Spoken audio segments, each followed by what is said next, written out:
Dian Sastro jadi dosen UI, reaksi mahasiswa ketemu sang aktris jadi sorotan. Viral momen saat aktris Dian Sastrowardoyo jadi dosen pembimbing di Universitas Indonesia.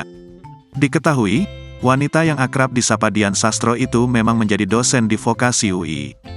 Bahkan dalam postingan Instagram story terbaru, sang aktris tampak me-repost unggahan yang dibagikan mahasiswanya. Sejumlah mahasiswa membagikan foto setelah bertemu dan melakukan bimbingan di kampus.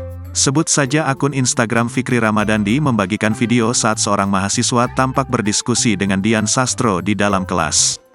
Dalam video tersebut, seorang mahasiswa mengungkapkan reaksi bertemu langsung dengan pemeran dalam film Ada Apa Dengan Cinta. Wanita yang telah meraih gelar Master of Management pada Agustus tahun 2014 itu, tampak mengenakan pakaian kasual saat mengajar. Mengenakan tunik panjang dan memadukan dengan sneakers dan celana jeans, Dian terlihat tengah melakukan bimbingan santai dengan mahasiswanya.